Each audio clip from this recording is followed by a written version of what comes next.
With the 11th pick in the 1991 NBA Draft, the Cleveland Cavaliers select Terrell Brandon from the University of Oregon. We finna make some more snaps, make some more money, double up, then we bringing it back. Then we gon' get some more racks, flip a couple more packs, and we gon' add it to the stash. Get your money, get your money, get your money straight. Get your money 24/7 like every day. I wasn't the type that was out here waiting on a big break. I was hungry, so I ate. It was simple as that.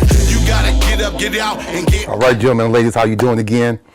This is special because we've been asking about advertisement, and so this is our first one, and it's going to be great. I hope you enjoy this very much. It's very needed in our community. Multitudes of Mercies, great school, more than one location here in the city of Portland, and guess what? They're giving out grants, child care grants. For $1,000, they're giving away, and all you have to do as a parent or grandmother, grandfather, etc., is you come up with $500 a month, and they'll give you the $1,000 on top of that. Isn't that great? And so his families who do not receive subsidized daycare assistance, those are people who can apply, of course. Grants each cover, like I said, $1,000, and remember this $1,000 is per month. It's not overall, it's every month.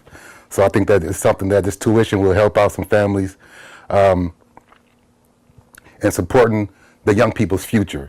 And that's what it's really all about, is supporting the young people and helping out their futures. Remember, the ages are 3, 4, and 5, okay? Ages 3, 4, and 5.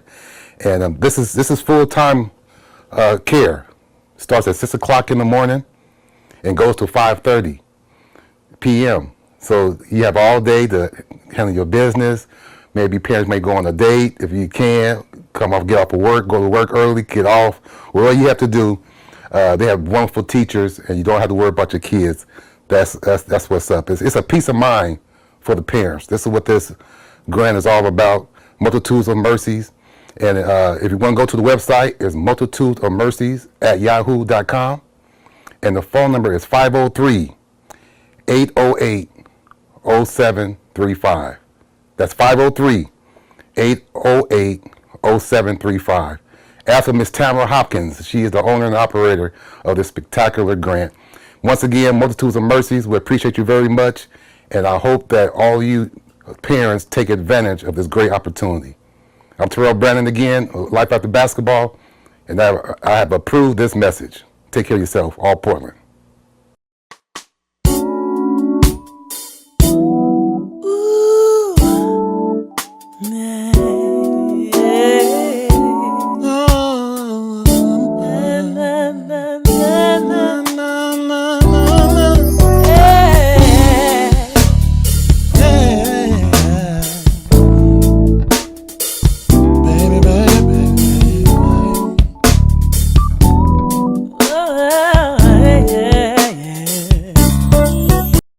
All right, gentlemen and ladies, how you doing again?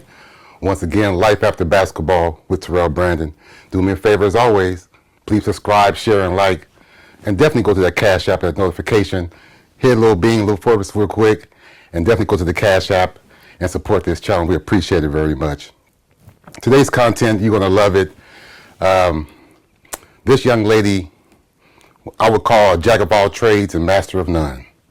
She is inspiring people to have a business in the neighborhood. She has multiple businesses here we'll talk about. She's also a preacher's kid like myself, so she understands about that pressure of being a preacher's kid, and we'll talk about that.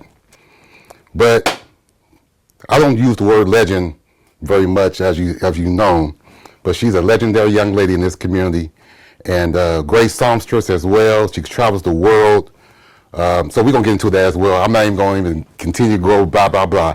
The one and only Miss Tamera Hopkins, right here, live After Basketball with Terrell Brandon. So once again, subscribe, share, and like, and be right back. And as always, enjoy the song of the episode. Pow!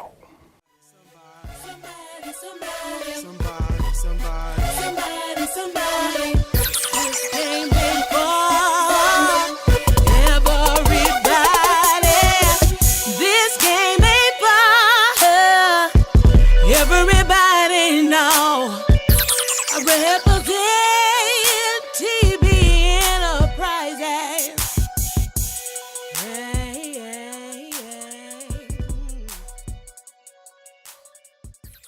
You know, it's really a trip because when we was growing up as kids, I've been calling you Sister Tam for a long time. Ain't that a trip? Yeah. Yeah, it's a trip. You know, we've been knowing each other since, what, 5, 6, 7 years old? Yeah. Yeah. Or probably before, and we just didn't know it. And just didn't know it. Yeah. That's a trip, you know, and he said, sits up in the balcony of the convocations. We're going to talk about that as well. Once again, this is Miss Tamera Hopkins right here, live at the basketball with Terrell Brandon, and you can open up now. You can open up. Well, hello, everyone. It's a pleasure being here. Thank you for having me. I'm just grateful to be here, and I'm very excited for what Terrell is producing now and what he's doing. Let's have a little insight with him after basketball. So glad to be here today. All right, I appreciate that so much. And we were talking about in the introduction about being a preacher's kid and the pressure sometimes of being a preacher's kid. But you weren't just a preacher's kid, but you know, you are a great Bishop Terrell Hopkins' daughter. You know what I'm saying? So kind of talk about that growing up, not just being an adult, but growing up when he was on Skidmore in Mississippi back in the day. You kind of remember that? Yeah. Well, my dad was pastoring before I was even born, probably a couple of years before I was born. But what I really remember about Skidmore, Mississippi, I was sleeping in the bassinets in the window. And so they would have church and the windows would just be having all the kind of water and everything coming down because there were so many people in there. And the only thing I remember is my mom sending someone across the street with me to get me something to drink at the laundromat. Oh, yeah. I do remember, my dad is so surprised that I remember so much about it, but I just remember that I could play a tambourine like an adult. So we would have you remember Elder Thomas? Mm-hmm. They had a parade and they put me on top of his truck playing the tambourine. And so his assistant pastor, they would call me Tambourine. And I just remember being bold as a kid. And then we moved to the new church and I was probably about 5 at that time. At that time. Mm-hmm. Well, so many pastors and elders who end up pastoring, they end up going to that church trying to mimic what your dad was doing. I know that makes you real proud as well. Yes, very proud. My dad has produced probably more than 100 pastors out of his church. My dad was a young man's friend because when he started in ministry, he was young. And at that time, they frowned upon young men going out pastoring. And when the Lord called him out to pastor, my dad was still a minister. And Bishop McKinney at the time told my dad, you have a year, and if you don't come back with 10 members by convocation, we'll shut you down. And so my dad tells the story about, you know, he had his family, but they wanted members outside of the family. Because, of course, there's 6 of us. There's 6 kids. So he basically had the 10.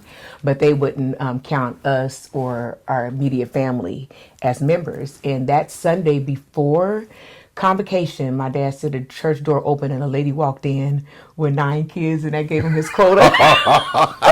And interesting enough, that member, our first member of Solid Rock, just passed a year ago and she was around 90 years old. Wow. But her children still support Solid Rock, support my dad.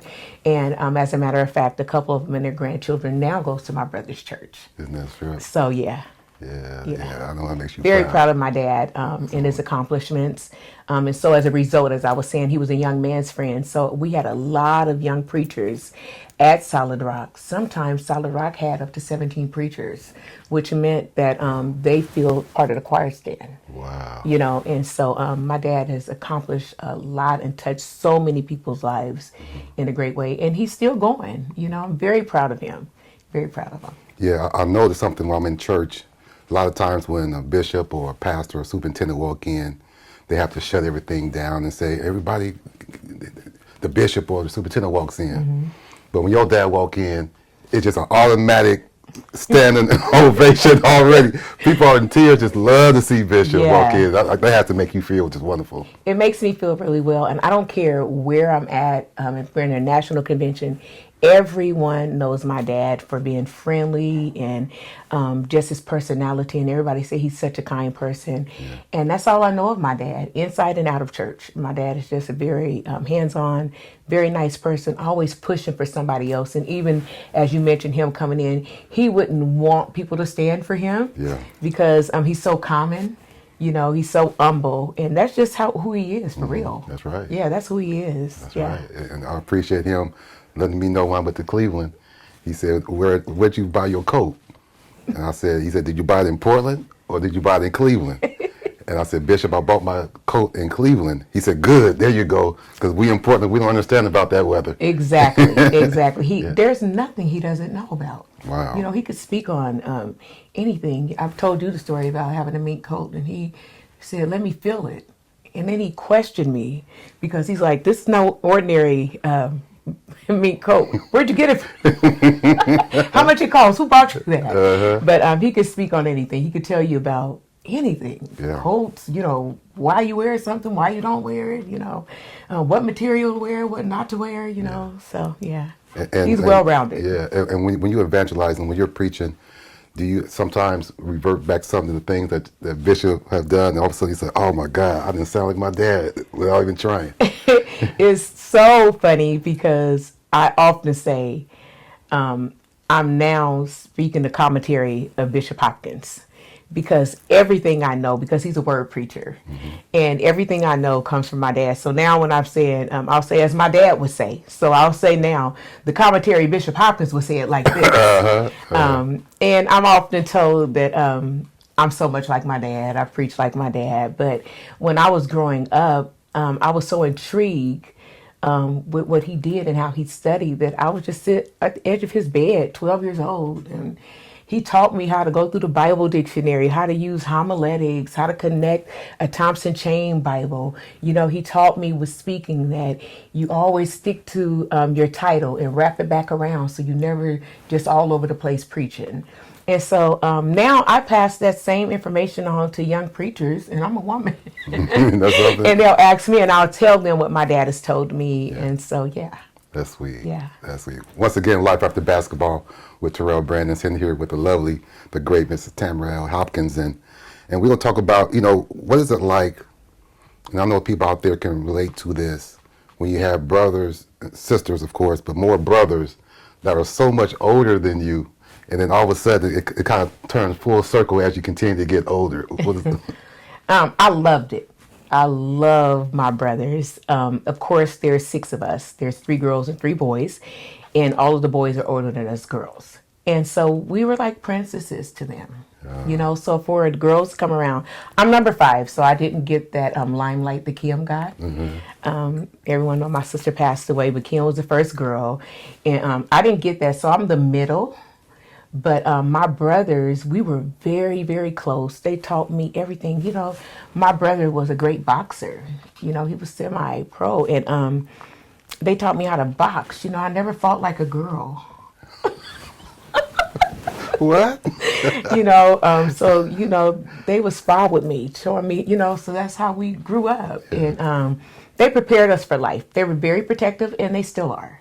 Still very protective of us, and we have a great relationship. But it was just good to say, you know, everybody said, you're little Hopkins, you know, and so it was great. Yeah. It was great. And tell people who don't know, I know, of course, but tell people your brothers and sisters' names as well. Marcus Hopkins is the oldest. Parnell Hopkins, everybody know him for secular music, really being big around Oregon singing.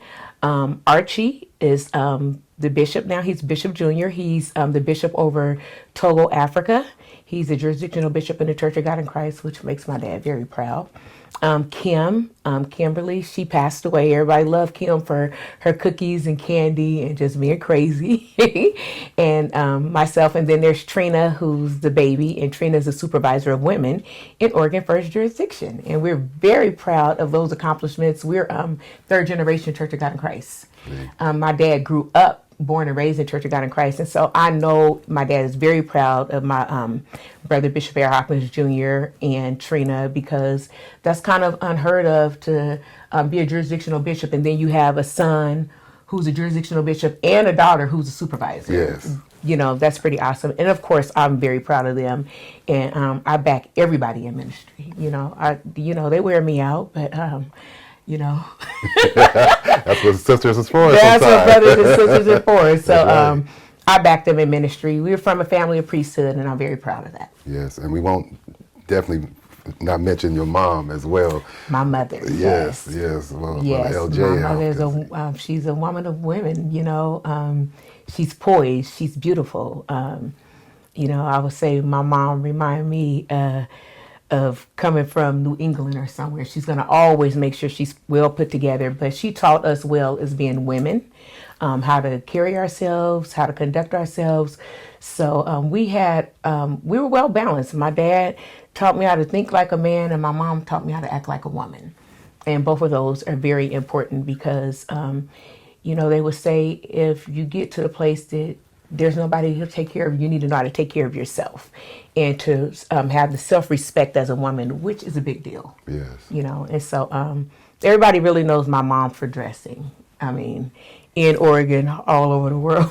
Yeah, she can go. So I went to her house yesterday and she was going nowhere. And I'm like, where are you going?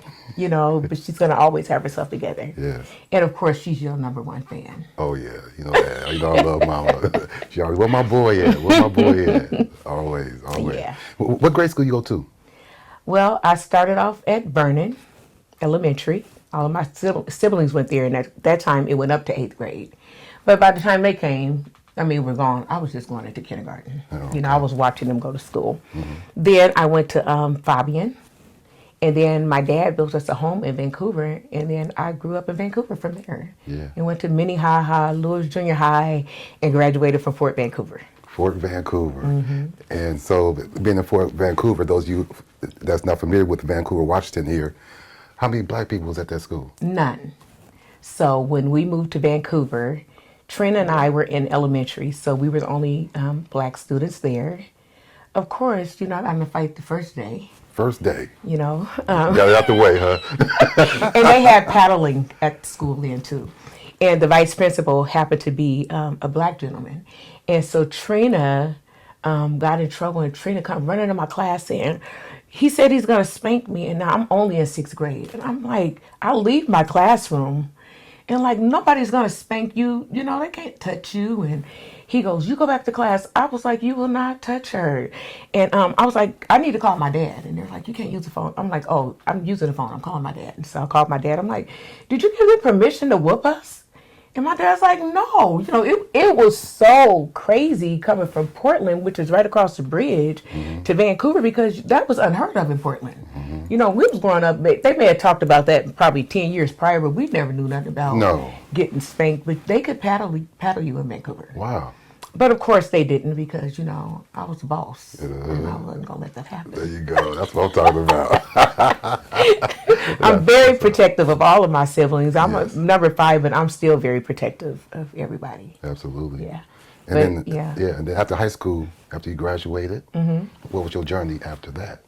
Well, let me say this. When I went to junior high, I was the only black person in junior high. Kim was like maybe 3 black people in high school, and Trina was the only black kid in elementary. That's crazy.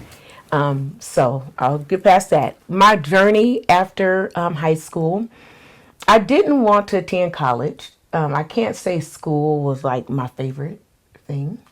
I'm glad to know that now, because what I do now plays into that. Mm-hmm. So I'll say that. But I did go to college. Of course, my dad wanted us all to go to college. He wasn't afforded the opportunity, so he wanted us to. So I went to Clark College. I was studying legal secretary because I've been working for my dad since 6th grade. It just happened that I just had a talent of typing on a manual typewriter 60 words per minute in 6th grade. Mm-hmm. And so from there, my dad would just have me work for him and do his work in the office, and taught me all of that. My dad taught me all of that. And so from there, I did legal work because my dad taught me legal documents and things that he did. So I answered the phones like an adult woman, knowing how to project my voice, what to do, wow. and take his messages. And then I wanted to study legal secretary, but a friend of mine out of school got me a job at a daycare.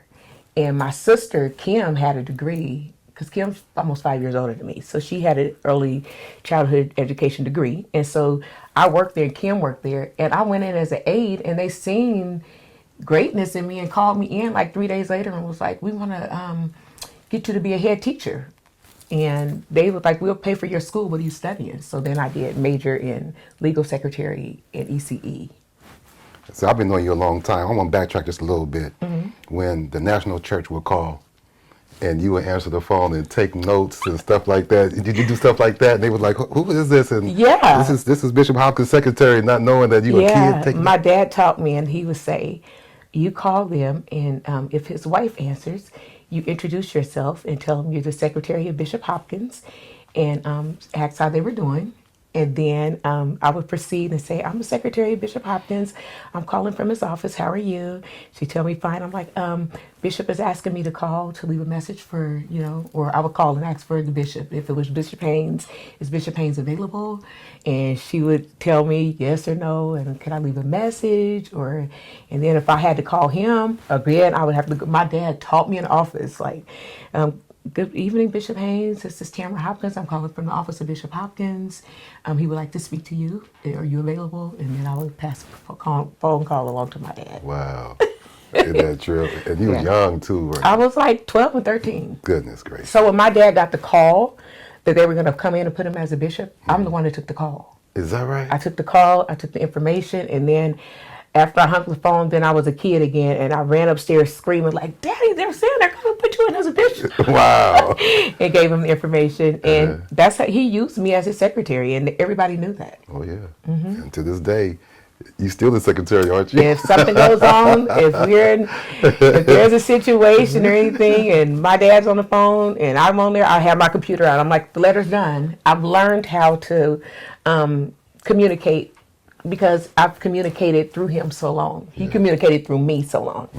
And so I know what he's going to say. I know how he's going to say it. Yeah. And but I never, although I'm confident in it, I never go ahead without him. Yes. So, yeah. And one thing about it, you've always been so mature for your age, and you used to babysit people that was 3 or 4 years older than you. Yeah, so I didn't really think about it until a few years ago. No, about a year ago, I was in a conference for a grant with kids, and they were talking about, beginning a plant, the seed, everything sprouting from it. And they're like, where does this begin from? And they wanted to know, did it come from ancestors? And I was like, oh my God, this came from my grandmother, so I was mature enough. My grandmother always had like 10 or 12 kids. There was no such thing of DHS and, getting, so my grandmother was babysitting 5 or 6 kids for $100, Wow. And my grandmother would have to go to the doctor and she would say, all right, Tam, I'm ready to leave and I need you to take care of them. I knew what to do with their snack, how to cut it up. And I knew when I came in, I could no longer be on their level as a child, but I was responsible for them. And she just taught me how to take control. And so I wouldn't have to say, I'm not playing with you guys. I would just be like, okay, everybody sit down. This is what we're doing. And she come back and then I can go back and play and be a kid. So my grandmother taught me that. Yes, and for those of you who have grandkids and kids, sometimes your kids mature a little bit quicker than others. They're not being smart. They're just smart, and you got to let your kids be kids, but also when they become, mature at an early age, allow them to grow and be mature, right? Yeah, because it's nothing wrong with it. There's a saying, too smart for your own good. That's true. So you don't know what to do with all of it, but anybody can recognize when someone is gifted, if they're talented, if they're advanced. Some people call it, you've been here before, old soul. And you build upon that because you start building leadership as soon as you see that. I have students now that if I wasn't required by law to have adults, they can run my daycare better than the adults that I have hired. And that's something. And so you just build on the leadership skills that they have. You see it in a child. Yeah. You can tell from all 3 of your kids, it may not be your oldest child, it may be your middle, but you know the potential of each one of them. Yeah. You know who is accountable, you know who you could depend on, you know who you could leave things, and that's just the way it is, and that's what they seen in me. Yeah, and you've been in this business for so long, even before, God, before you even was thinking about having employees and, those, but you always had a leadership quality, and now, fast forward, and how many locations are you in now? 6. 6 different locations here, and the multitudes of mercies. And I want to thank you again because you're the one who I reached out to you, and you hit me right back about the advertisement, and we've been able to try to pub up multitudes of mercies. So I appreciate you and everybody who works with you. I appreciate that very much. We appreciate you because you have been like support us. You know, when you go up, you take us with you. If there's an interview, you always include us in it. The kids absolutely adore you. And Mr. Brandon here, he wrote our declaration for Multitudes of Mercy, something that we quote every day in Multitudes of Mercy We Trust by Terrell Brandon. And we thought, my daughter and I, Katrina, thought it was fitting because we have a lot of affirmations and we'll say Winston Churchill. And so we wanted to make sure that our newfound heroes are being listed too. And you wrote that. So all of our kids say it. Oh, wow. In Multitude of Mercies We Trust by Terrell Brandon. That's right. Yeah. When I first heard it, boy, I mean, goosebumps were just going down my back and my arms. I'm like, what? Yeah, it's like we're not going to talk about Winston Churchill only when we have someone amongst us right now who's a hero. And I teach the kids that, we don't have to look back, 20 years ago. Right now we have heroes right here that they can see and touch. And when they see you, that just lightens them up. Or if they're to the point that I can't get their attention, I'm like, Mr. Brandon's going to come here and talk to you guys. And they don't want that. Yeah, that's right. Once again, Life After Basketball with Terrell Brandon, and sitting here with Miss Tamera Hopkins again. And Tam, let's do some encouragement for a minute. There's individuals out there, because you're not in a jealous position at all. The Lord's blessed you, and I see you mentoring business owners all the time. I see you from a distance when you don't know somebody's watching, and vice versa. Encourage the potential business owners, not always the bad things about being a business owner, but the good things about being a business owner as well. First, I would like to say that my motto is everyone needs someone to believe in them. So anytime someone starts a business, I'm always saying, come to me because I want to see you flourish because I know what it's like. But I think the one thing entrepreneurs who begin starting a new business, that really discouraging, they always feel like they have to have everything together. Yeah. There is no such thing of having everything together because you don't even know what to have together until you start. So just your dream alone of wanting to be an entrepreneur, that's all you need. And then you start from there, When my dad opened up GSR, I hadn't been in childcare like that. My sister did, but she was gone. And he just said, you could do this. And I started in our basement. It used to be our dining hall. And he was like, just go buy the stuff. He just put me out there. And then I had kids. And so I thought about what my kids were like. And I took the concept of being a mother and put it into daycare. What I want to say is I'm spontaneous. You have to be a dreamer. So now I'll go open up a daycare. I'll go look at a hall. I've opened up daycares, which was the back of a hallway, and made them out of a daycare. So take whatever you have and just go for it. Don't think about it too much. Just do it. The only thing that you have against you is fear itself. That's the only thing you're fearing is what if it don't? What if it does? What if you do be successful? And then I've even failed in business, but guess what? It was my ladder to take me to the next level because all I did is went home and went to sleep and said, I don't quit. I'm going to make this happen. And I did. It would amaze people, the things that have happened. I've called you in some very detrimental spaces, but we figured it out, And as Black entrepreneurs, remember the Underground Railroad. It's not a place. It's communication. It's the power of mind. It's strength in your mind and your intellect. Being intelligent enough to know how to maneuver and go around. And so I encourage us to take some of the examples of our predecessors and use that Underground Railroad and talk to each other and cover each other. That's right. And that's what we have to do. And just keep pushing. Don't stop. Get around people that's already doing it. We all learn from each other. That's right. So. And then being a beautiful young lady, us men, we have some interesting so-called game about us. Have you been through something like this? So yeah, we want to have a little meeting. I want to talk to you about something. You want to go to dinner or something, or you want to go to lunch, or and then all of a sudden you like, no, you give me the answer. You give me the answer. Well, yes, you played a. Mr. Brandon is the one who gave me the advice, but yeah, I didn't never look at it like someone was trying to come on to me. I was like, no, they were telling me about their business, and you was like, hold on, that's not how that works. And I'm like, no, I'm the one control what goes on. But I came back and told you, I think maybe a year ago, you were so right. I, being a woman, just honestly speaking, just know that at the end of the tunnel, even though they're offering you good advice and opportunities, probably the end of the dinner or lunch you go to is going to turn into, so can I take you out? You know, and you have to be the one to determine what's going to happen. I was already determined that I only came here for business, but I wasn't silly enough or desperate enough to get anything that I was going to sell myself just to get it. And a lot of women do, unfortunately. So now you see a lot of black women empowering other black women to use your mind, use your intelligence, and to set the record straight that no, I want to just do business. I don't mix business with pleasure. And be upfront about it. Don't, I smile a lot. So at those times, that's not the time to be like, no, I just do it. You got to, man up. As a woman, woman. So take that part and man up and just be like, oh no, business is business. And leave it that way. And even if after business, you just, this is your reputation.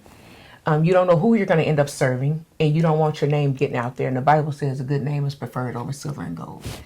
And that is true. Yeah. So women, be careful. Beautiful, and maybe we may not be that beautiful. They don't care. They just want what they want. No. This is life game right here. I hope y'all appreciating this. This is beautiful right here. Tell us that don't go through this, because I call her Sister Tam, I call her Evangelist sometimes, I call her Tamera, so you got to, not excuse me, but this is how that's a friendship that we have.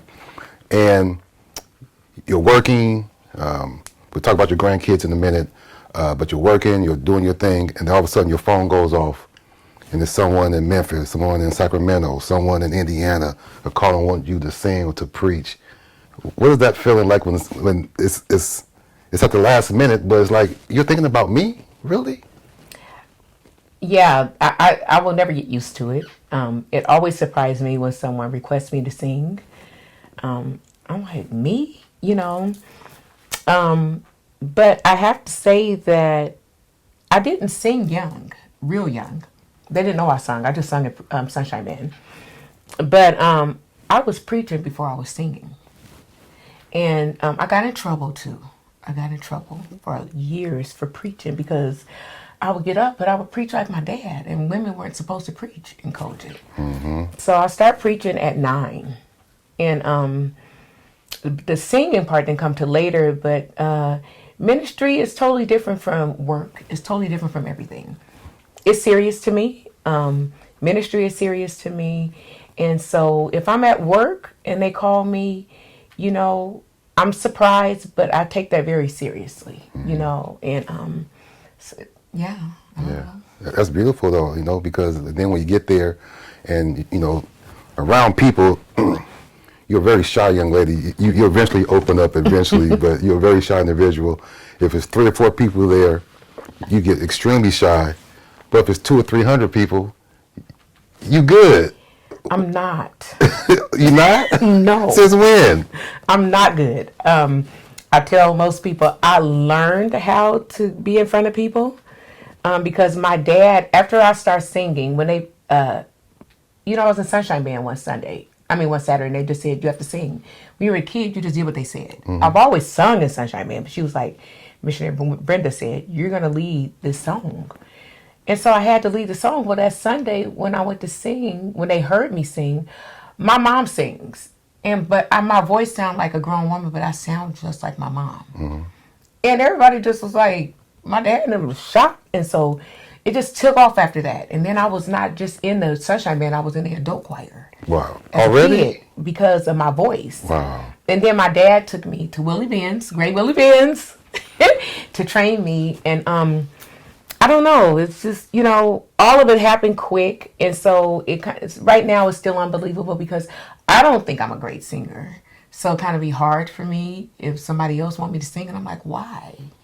Why did they get this person? But I was taught from my dad, this is just not a gift. This is the anointing, and it's a difference. Yeah. And so when I learned as a child that I was operating as something different than just singing, I took it more serious. Yeah. And then I would be at church as a kid and somebody say, when you sung, I got healed.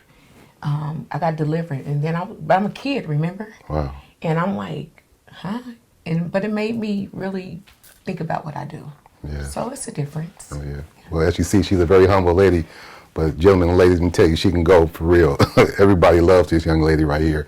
And tell me about, and I want to say I appreciate you for singing for my nephew's funeral, Dre Steves. I called you and you said it would be an honor for me to do that, and the family appreciates that. Again, I was so shocked. There were so many people there, so many lives that he had touched. Everybody knew him. And for me to be called on to sing, I was like, me?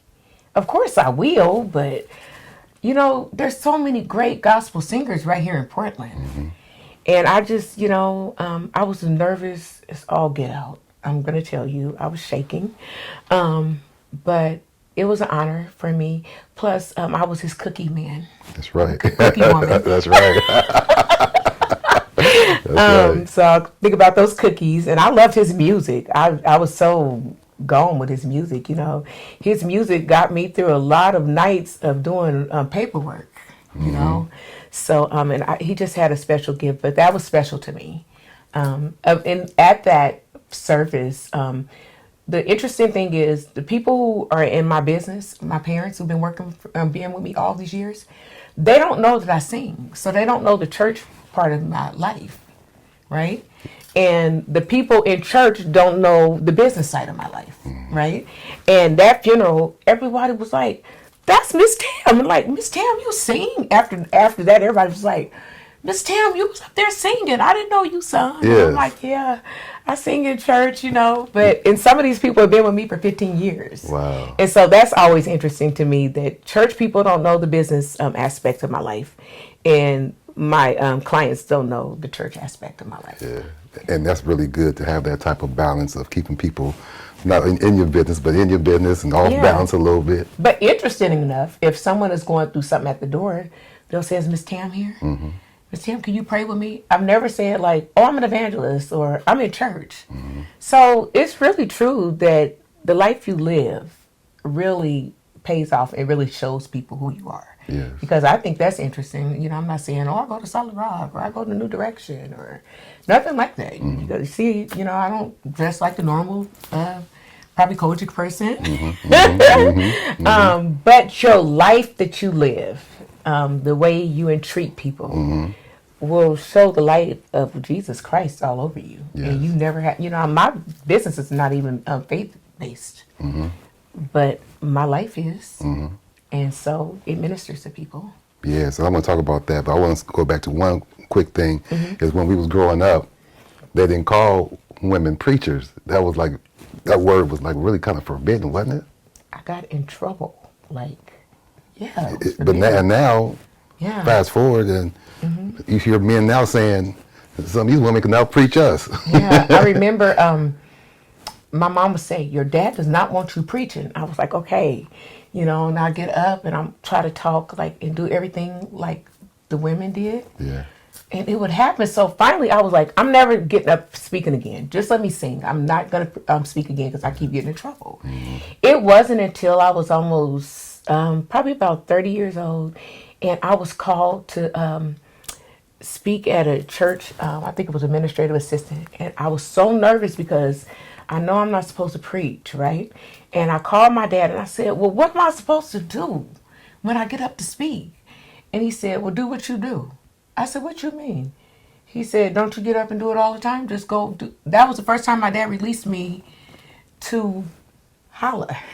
Wow, yeah. To preach because he knew what I did, And but I had an aunt and she had been doing this, my mom's sister. And my aunt would preach every time she got up. I don't know. It just happened. Yeah. And so, so now even for my dad, because my dad's very respectful. This church means everything to him. My dad wouldn't, I don't care if something goes wrong. If he's not wrong, he's not going to disrespect this church. Absolutely. And so he wanted to make sure that we was being respectful. Oh, yeah. Respectful. Oh, yeah. So, it's different now. But women, in our national church that preach, our bishop have women preaching every service. And I'm not talking about in a day session. I'm talking about the main services. And I think they're finding out that the word of God is just the word of God. And it don't mean it's not predicated on, female or male. And that goes along with the Bible. Yeah. Either male or female. That's right. That's right. So. Yeah, we under the seal of the Church of God in Christ. And when we was kids, I used to read the whole truth paper. Why you started looking like that? So weird, everybody. So weird. And he would say, "Do you know the general board members?" I'm like, "No. How do you know this stuff? 12 years old, sitting on the stairs in your mom's house." And he would go, "Who gets the whole truth?" I guess it would be equivalent to everybody who don't know is the nickel ads. What kid just go pick up the nickel ads and know the editor and everybody in the nickel ads? That's what the whole truth is like for the Church of God in Christ. And TV knew every, and I had to be in Bible band and Bible studies and YPWW. I always say this to him. I don't know how he got us so much. We had to do. He has been his own person. He was there, but he did not do what we had to do. We all pretended to be saved. He didn't pretend to be saved. But he knew the whole truth. Yep. And I would be like, I don't know any of that. And I didn't. And I was always at YPWW, supposed to learn it. But I'm like, who? And right now, he still knows all the bishops and everything. And he said stuff to me. I'm like, who is that? Yeah. When you're interested in something, you just can't help it. You just attack it. Yeah, they ought to give you an honorarium bishop license or pastor license.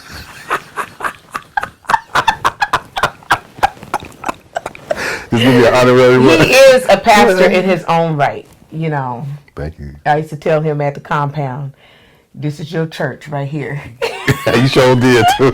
And since he have connections in Cleveland, two churches in one church to two locations. But he retired recently, so he's retired. But he still want to know what's going on. Oh yeah, still want to know what's going on. You was crazy. Life after basketball with Terrell, brother. We having too much fun.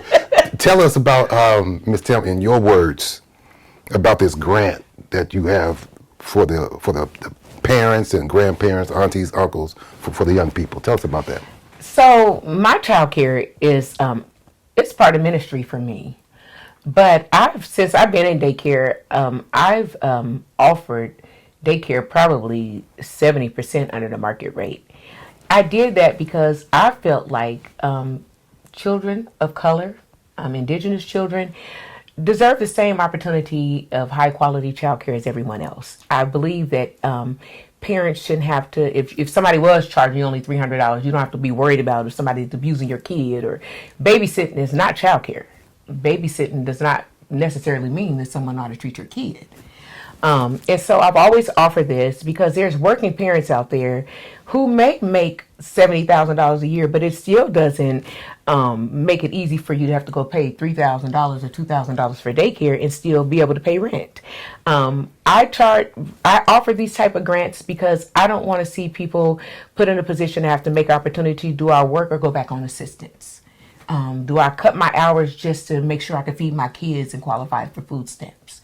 Mm-hmm. So I just try to, when I started daycare, it was at a lower rate, and I just try to keep that rate for as long as I could, so they can have quality daycare, keep a job, be promoted, go to school, because they will not pay for parents to go to school to better themselves and pay for childcare.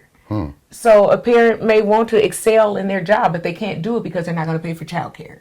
So I'm that person that worked for the parent who does not qualify for DHS or all these programs that are starting to get cut off again.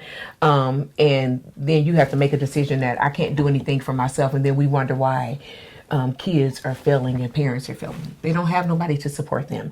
So I become that bridge to make sure that you're going to get quality child care. Some people say, what's the gimmick? I'm like, there's none. I just care for kids. This is not about a dollar to me. This is about not how rich I could become off of this. This is about shaping lives and impacting them in a positive way and being a support to a parent. That's and beautiful. So we're offering that child care for parents who don't qualify. That's not fair. Just because you make more money, you're not making more money to get rid of it. you know. And so that's who I work for. I work for everybody, but I predominantly make sure that parents who are doctors and lawyers or whatever still can get quality child care and still, you know, have sufficient money to live off of.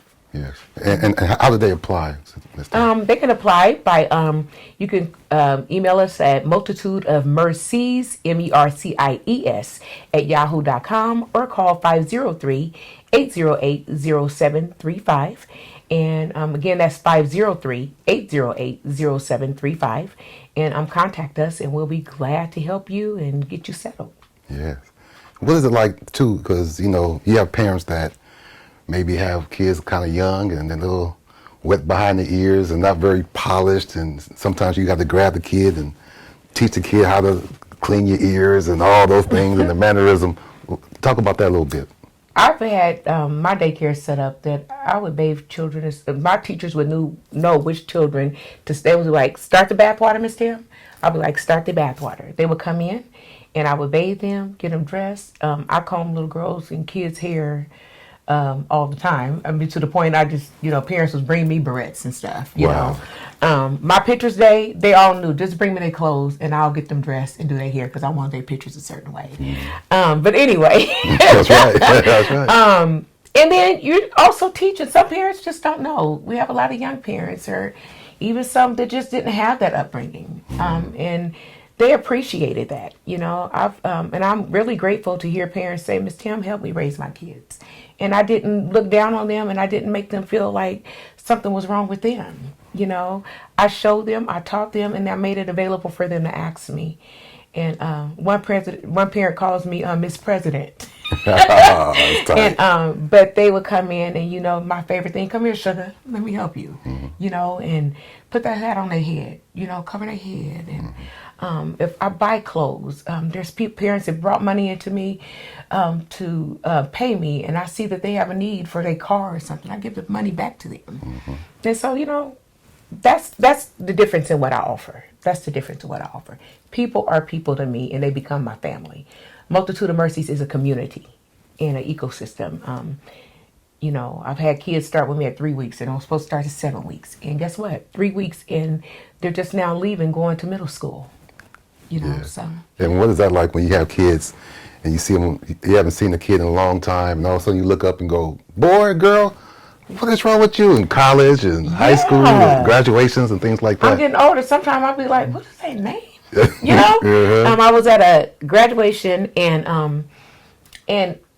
I like basically had to run out because everybody was like, Miss Tam. And then the one student comes and say, we have to take a picture. And her mom goes, Miss Tam, potty trainer.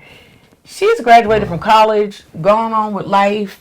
And I'm just like, no way. It was, you know, it's the best feeling in the world. I was preaching somewhere. A lady walks in and she goes, oh my God, Miss Tam. In the middle of me talking, she just hugs me and says, and I said, oh my God, I had her kid 20-something years ago.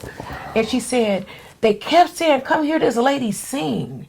And she said, but I moved to Sacramento and been telling them, you guys got to hear this lady sing, Miss Tam. How is it that she walks in that day and it was me? Wow. And she was like, Miss Tam, she cried, Miss Tam helped me raise my baby. And those are good feelings now, 30 years later. My kids are even adults, and my daughter is my general manager, you know. To have students 30 years from later saying good things and nothing negative. Yes. It's very sentimental now. It means the world to me. Some work for me, you know. It just feels so good that they feel like I'm just a hero. Yes. That feels wonderful. You deserve it, too. Yeah, that feels very good. Absolutely. And I'm just glad that no one come back and said, oh, she did this to me bad, you know. But everything is always positive, you know. And the worst they'll say is, you don't play with Miss Tam, you know. But that's it. Yeah, see, that's what's up. Before we get out here, Miss Tam, we got to talk about the kids and grandkids real quick. Okay. Can you tell the names of your kids and our kids, and you know, I always call them my kids because they're definitely mine, and grandkids as well. We have Katrina, my daughter. She's the oldest. Bruiser, he's my son. I have a son and daughter. But I also have a godson who's been with me before I even had kids, and that's Terrell. That's right. I have to put that straight because I got caught calling him my son, and his mom heard me one day. So I make that straight. And I have a daughter-in-law. Her name is Shay. And I have 3 beautiful grandchildren. I have a grandson. His name is Shaden. I have Shamari. And I have my oldest granddaughter, Chanel. And my kids are my greatest accomplishment. They're my greatest accomplishment. But being a grandmother is that puts the meaning to what grand mean. You know, I'm a mother on top of a mother. And my granddaughter always say, we already know, Grandma, we bone of your bone and flesh of your flesh. It feels so good to look at your grandkids. It's like, this all started from me. Yes. You know? And so I'm a very proud grandmother. Yeah. Well, you can see it on your face because you just light up when you talk about your grandkids and your kids. You know what? This has been a pleasure. It has been a pleasure. You know, you made it so easy because, you know, you just made it nice. Thank you, Ms. Tamera. You deserve it, and all the flowers that you're receiving now, you've earned it. Thank you. You're welcome. But one thing about it is, you get right back to work. You get a pat on the back, you'll say thank you, right back to work, and continue to strive to do everything that you said you was going to do and more. But the people who work with you appreciate you so much too, and I know that for a fact. You just keep up the good work, and the neighborhood loves you. And we love you. Mr. Brandon has played an intricate role in Multitude of Mercies. Girl, our school is now in Terrell Brandon's barbershop. It's called Multitude of Mercies at TB's place. That's right. And so we thank you for just always supporting us and being there with us, even right now. So thank you. And thank everybody for supporting Multitude of Mercies. And we're now a foundation that we're getting into human services, that we're able to provide child care benefits and rental aid and different things to the community. Please email her and give her a call if you want to know more information, because you know, take advantage of a community leader, not a member, but she's a community leader. You know, the thing that she's expressing to all of us, let's take full advantage of it. Once again, Life After Basketball with Terrell Brandon. This has been a pleasure, Ms. Tamera. Thank you. All right, appreciate it again. I want to say thank you again for listening. Go to the comments and leave Ms. Tamera a comment if you would. We want to thank our director and producer, Mr. David Stevens. Appreciate your hard work and dedication as always. As always, the reason why I wear this ring is not putting Terrell Brandon, the Brandon family, or the Crittenden family, but all Portland in the Wall of Honor. Appreciate the Cleveland Cavaliers so much, my adopted hometown. Until next time, y'all take care of yourself. All Portland. All Portland.